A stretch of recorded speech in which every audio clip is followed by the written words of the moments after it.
And Shall Amanda, could you also show the slides?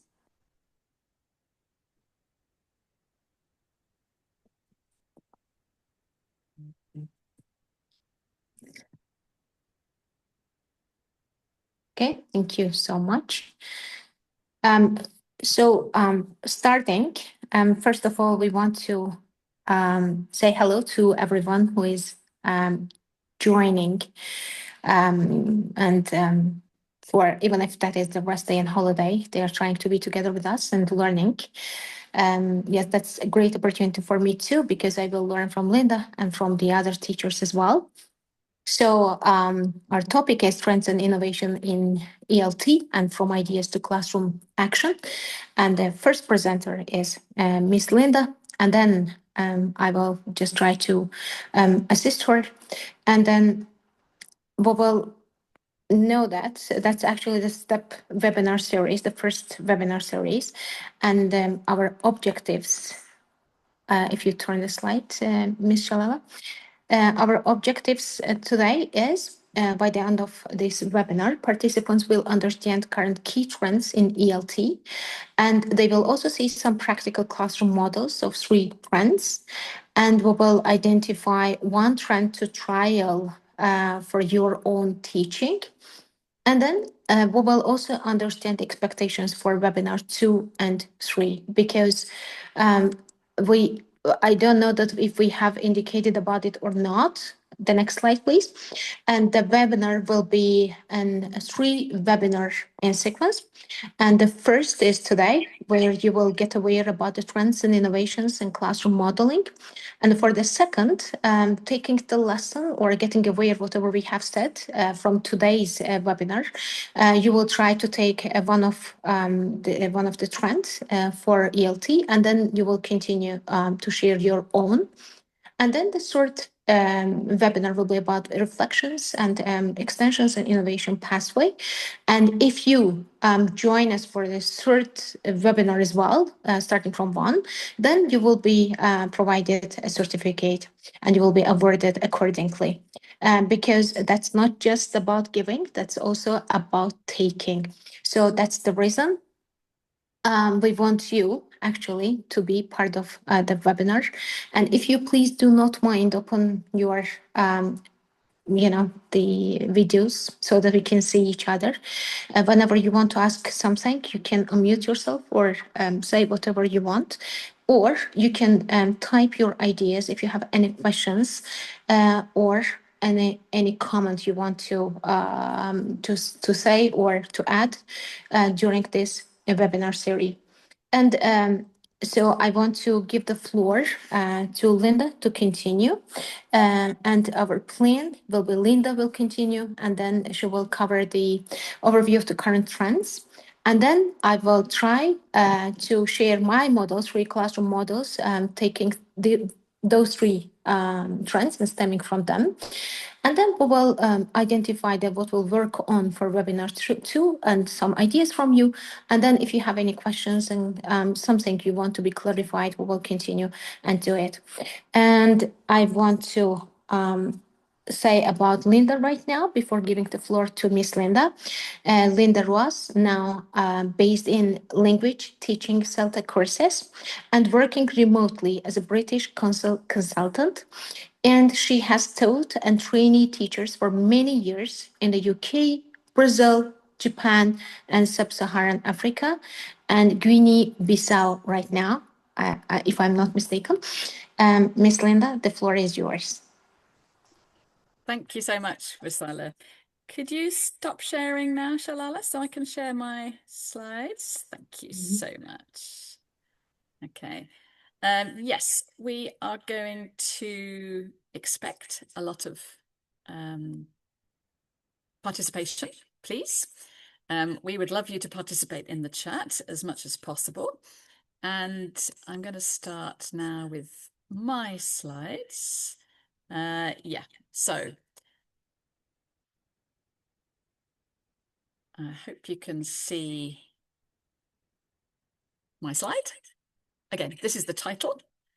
And thank you so much to Visala. And I'm so pleased that I'm working with Rusala so that she can provide some more practical applications of these to lead into your participation in the next parts of the series.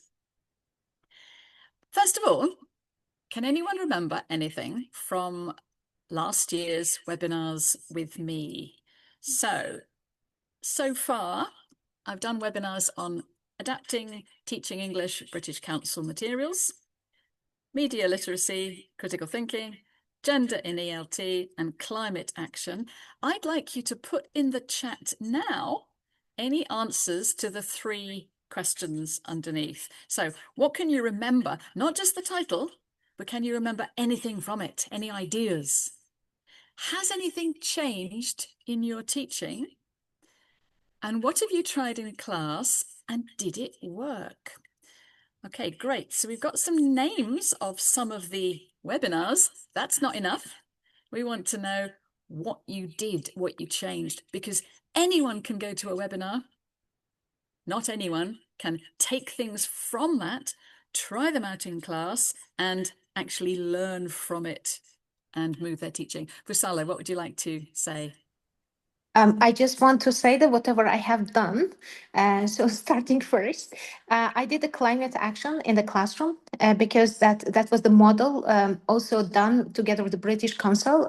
Some mentors have been chosen from the regions, and we did a great job. Actually, I wasn't the mentor back then, but I learned from the mentor and actually apply the materials that taken from the British Council inside the classroom, and it really worked in terms of enlightening the students and getting the results for language terms too, because the students learned vocabulary and they also understand what the nature is, how to protect it, and actually it raised their awareness too. And did they actually apply it to Azerbaijan, to localize it? For students? Yeah. Actually, we have done a project that was a small project and putting some, the recycling bins in the streets nearby the university so that they can differentiate the recycling items accordingly. And that really worked. Yes, that's a small step, but they could understand. Also, the students, the potential teachers, the future English teachers, they understand that how to apply these materials in the classroom that they will teach in the future. And for practical issue, they also did in the field experience in their first course, and it really worked. That's great. Excellent. That's great, Risala. Now, other people, you're putting the names of the webinars in the chat, which is not what I asked. Haha. What I asked was, what can you remember about them? Has anything changed in your teaching? And what have you tried in class and did it work? So would anyone else like to put their hand up and tell us or write in the chat? Yes, we really want you to be very active, please. Yeah, I know it's easy to remember the name of something, but that's not helping the teaching, is it? Yeah. Let's have at least another couple of people reporting back something from those courses. An activity you tried in class, or something that changed in your mindset. Because if nothing is changing, there's no point having any webinars, is there? This is, again, why we wanted to do this series of webinars, so that people are actually feeding in something, coming out the other side, doing something in class and reporting back. So who would like to say? Yes, some teachers shared the names. Would you like to, do you know these teachers who have put in the chat that they came to Yeah, those webinars? Would you like to Suleiman. call on any of Yeah. them if you know them? Junay Khan, please, can you raise your hand so that unmute yourself and try to say whatever you remember, what you have applied inside the classroom. And Ilham Emelme, you as well.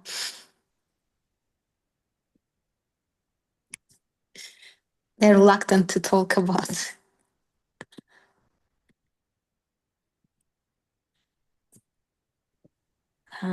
We can only assume that those webinars were a waste of time.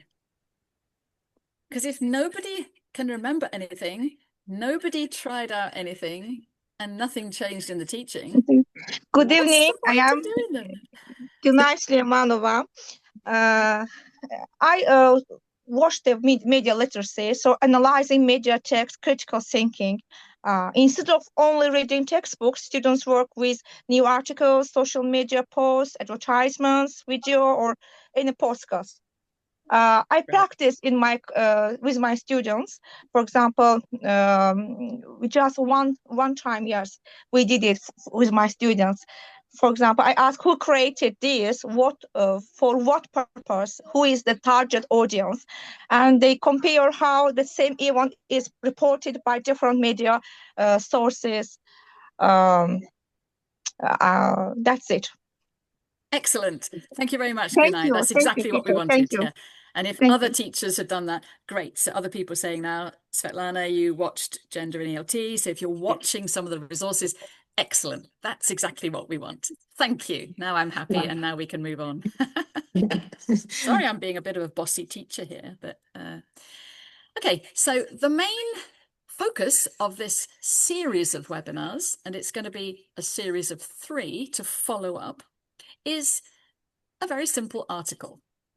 This article was written in 2024, a year and a half ago now. It's on the British Council website and in the Voices magazine, and it's called 10 Trends and Innovations in English Language Teaching 2024. I would like you now to predict, so A, what do you think the 10 main trends and innovations in ELT are? And do you think they've changed since 2024? Is there anything even newer since then? So, in the chat, please, or as we're a small group, you can put your hand up and unmute. Can you put any of the trends and innovations that you expect to come up in that list?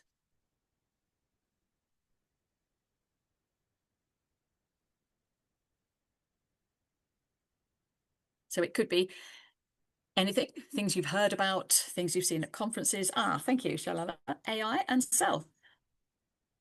Well predicted. Anything else you'd like to predict? Okay. Can I answer orally, do. not written? Please. First, I think it is AI, yes, as Shala teacher said. And the second is communicative-based, task-based learning. Communicative and task-based learning, I think. Good prediction. Are they And 2024 or were they maybe today we learned 1990? the third innovation is clear, as we learned today, as the teacher practice us. Clear, I say, and teaching. Content and language integrated Real learning. as well. Okay. And of course, These media and innovations digital. Yes, are media probably and more digital. from last century, maybe 1990s. Yes, 21st century, yes. Yeah, And maybe media and last century, digital 20th literacy. century. Yeah. Yes, you're right. Okay. But again, things take time to filter down, don't they, to come into our classrooms. So we've got PBLL, project-based learning. Yeah, again. So these started up last century. Yeah. So gender, Parvin is saying. Yeah. Okay. Any more predictions? And do you think they've changed in the last year and a half? Is anything changing now? Is there anything even more recent that they didn't know about in 2024?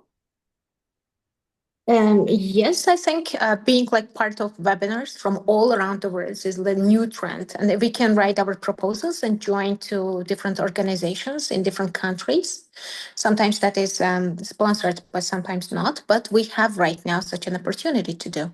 But before we didn't. Okay. So sharing more widely. Great. Okay. And Turan has put in the chat, cutting teacher talking time, increasing student talking time, student-oriented learning model. Okay.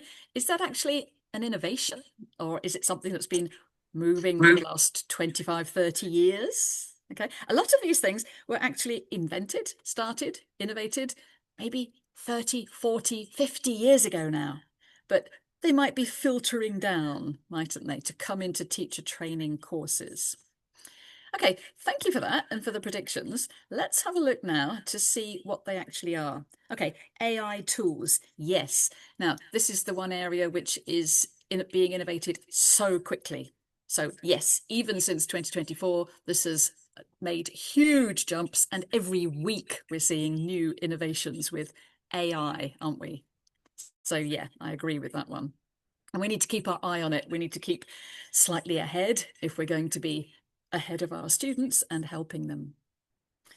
Okay, before we look at them, I'm going to tell you whose ideas these were. Have you heard of the Eltons Awards? So this is from the British Council. Once a year, they have these awards for innovation in the area of ELT. So English Language Teaching Innovation Awards. If you want more information, have a look at that link. They had them the year before last, 2024. They had a year off last year, so there wasn't anything last year.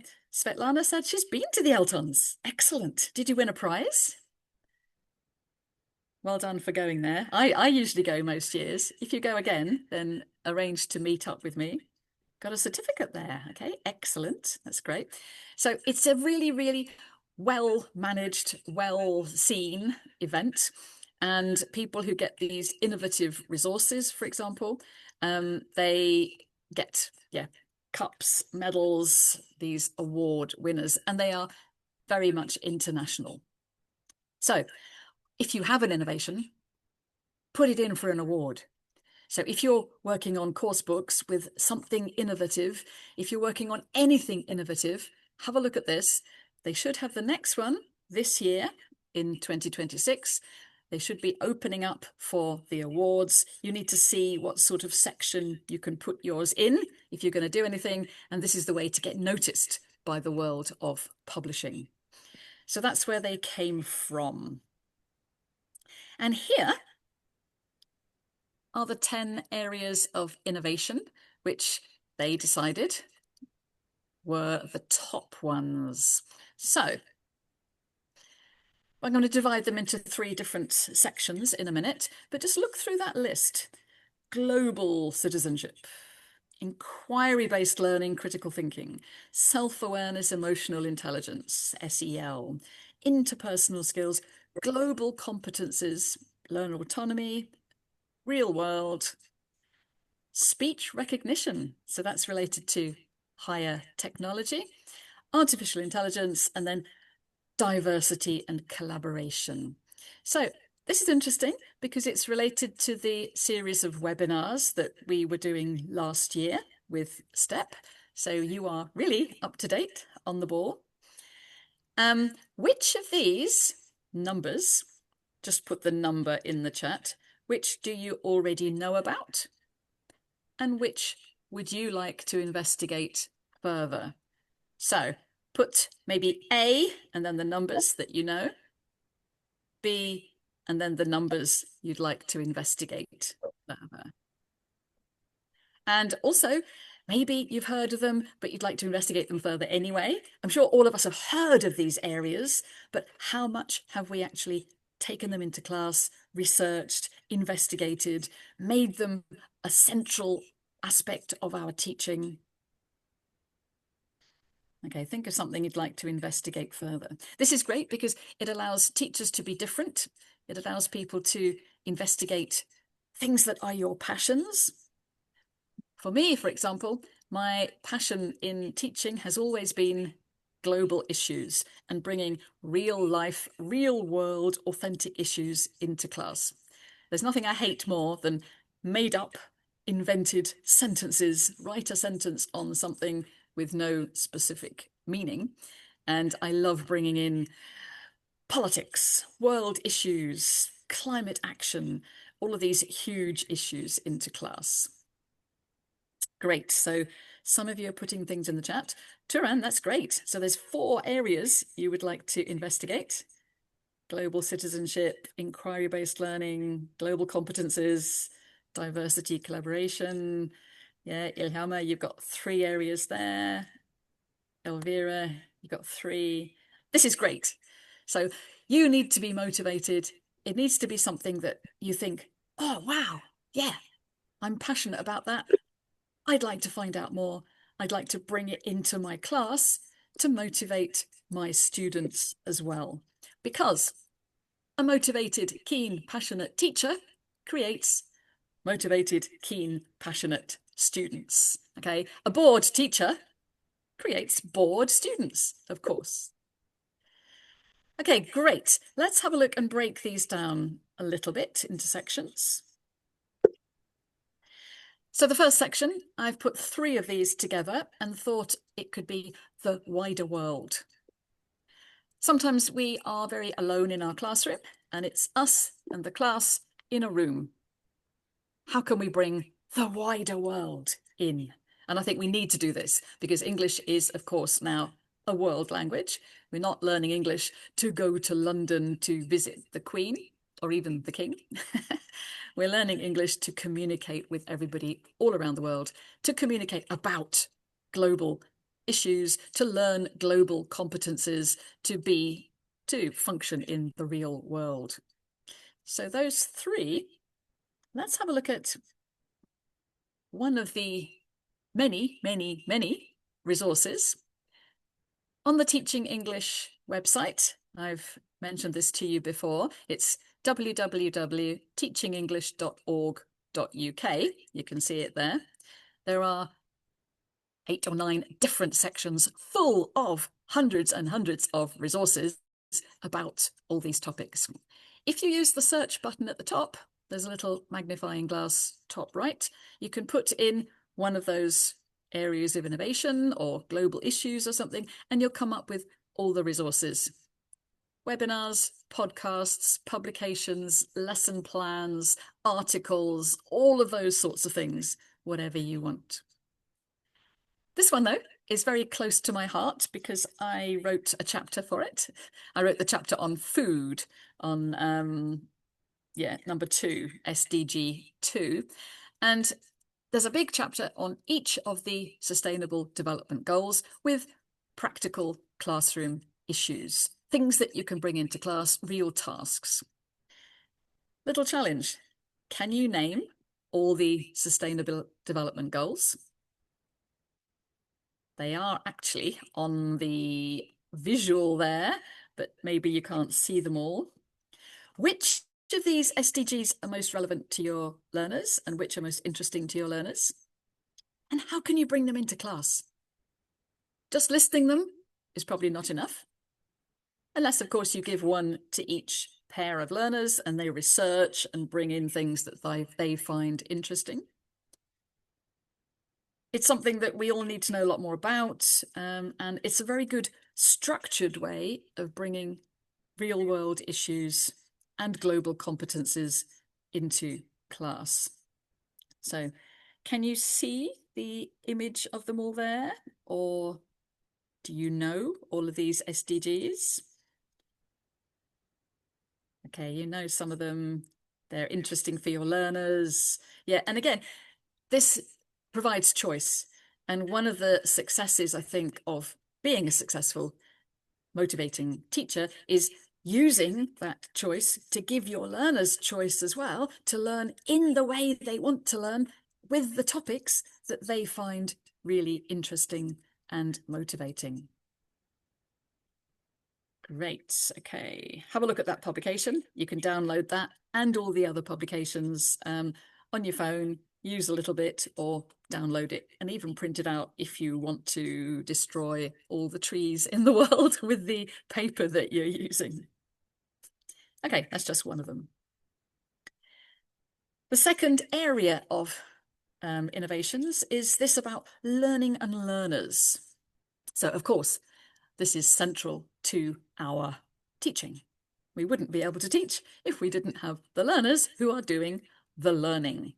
So these 5 different innovations here. Yeah, the first one is about thinking more, isn't it? We had a webinar about developing critical thinking, and it's about going deeper, not just being on the surface, looking at reading between the lines, looking at finding out more, researching more. And to do that, we need to have a little bit, at least, of self-awareness. We need to be aware of what we think. We need to be aware of our interpersonal skills, of our intrapersonal skills. We need to develop our emotional intelligence. And these are brilliant skills for life as well as for communication and language. Linking on to that with the interpersonal skills, what's the point of speaking another language if you have no interpersonal skills? So this one of the soft skills that goes together with language learning and language development. Ideally, number 6, with learner autonomy as well. So how can we get learners to learn by themselves? This is my idea of a perfect classroom. Going into the room, they're doing it by themselves. They're motivated to do their tasks alone without you. You're just the catalyst, somebody to spark this amazing journey of discovery and learning. Sometimes that takes a while to get the learners to that position where they feel they can, where they are allowed to be autonomous, where they want to learn by themselves. But that's a great thing to investigate. And then number 10, this diversity and collaboration. So, of course, we want everybody working together. We want people to get involved with different cultures, different types of people. We want to enable and give access to all different people and different students in our class. And we want people to be able to work together. Those are those 5 quite wide-ranging issues. And to learn a little bit more about them, I want to go now to an IATEFL conference. We're not going to have time to play these now, but please, after this webinar, click on these links and treat yourself to some of the best plenaries that have ever been given, in my opinion, at IATEFL conferences. Has anyone ever been to the IATEFL conference? These are always in the UK. IATEFL, of course, the International Association for Teachers of English as a Foreign Language. I know it's very, very expensive to go to, but they always post some of the plenaries online, which is excellent. And these are the best things. This year it's in Brighton. I can't even go. I can only go for one day because I've got to work. I can't have the time off work, but I'm going to pop down to Brighton for a day or a morning even. And and join in. And then I watch the plenaries on my phone later. These two, 2017, Sarah Mercer, who is the expert in compassionate learning, in emotional learning, in being in touch with your emotions for students and teachers. This well-being issue is a huge issue with her. And this in 2017 was the start of that huge innovation in teacher and learner well-being. Excellent plenary. The other one, which is also my favourite, was by Rose Aylett, 2024. And this, again, was so good. It was called Disrupting the Commonplace and Embedding Critical Literacy. And it was quite shocking to lots of the teachers. She went beyond a lot of the limits that some people would, and she's bringing up all these taboo subjects that people often don't bring into their classroom because they're afraid. But have a look at that because, again, disrupting the commonplace, this is something that makes people remember things and makes people push themselves out of their boundaries. Please have a look at those. Conferences are very important though, aren't they? Because these are the places for innovation. We find out about the latest trends and innovations from the conferences, don't we? We can often access these main plenaries, the ideas. You often get the conference booklet. For example, if you're a member of IATEFL, you can get the conference booklet with summaries of all the sessions afterwards for free. And you yourself, of course, can present at a conference. You won't always get paid to go there. And again, I know that's a big barrier for many, many people. But we need to be researching and investigating to push ourselves, to push the boundaries and create new trends and innovations if we're going to present at conferences. Because we're not going to present on something that everybody's been doing for 20, 30 years. We could present on something that we've been doing, that we've changed and localized to our context. Of course, it doesn't need to be something completely brand new. That'll be difficult, yeah? But something new that you can share with other people, that's what we need to present at conferences.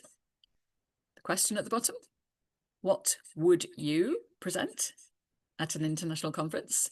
Or what will you present? What's the link, Parvin, that you'd like shared in the chat? The link to what? IATEFL? If you just Google IATEFL conference, then you can get that. If you Google those conference plenaries, you can get them as well. And you can have these resources afterwards. I'm sure they'll be shared with you, so you can look at the links. Okay, so topics now that you are going to present on. What would you present? Anybody?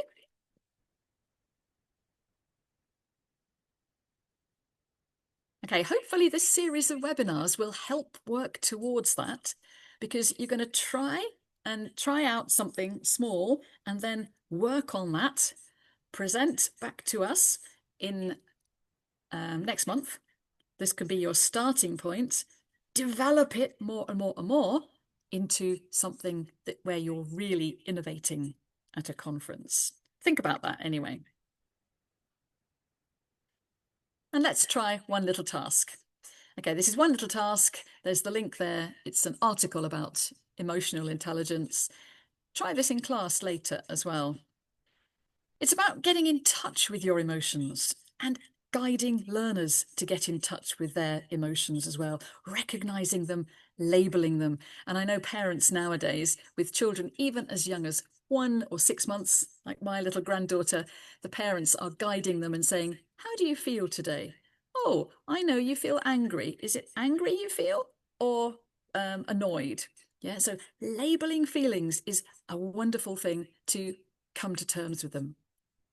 So for each of these, you can say, how often do you do them? Very often, often, sometimes, rarely, or never. All the students, all the teachers have to write down their own analysis of themselves and then in pairs share them. Would anyone like to share how often they do these? Enjoy yourself frequently. Excellent. Being angry sometimes. Okay, that's a good balance, isn't it? Yes, good.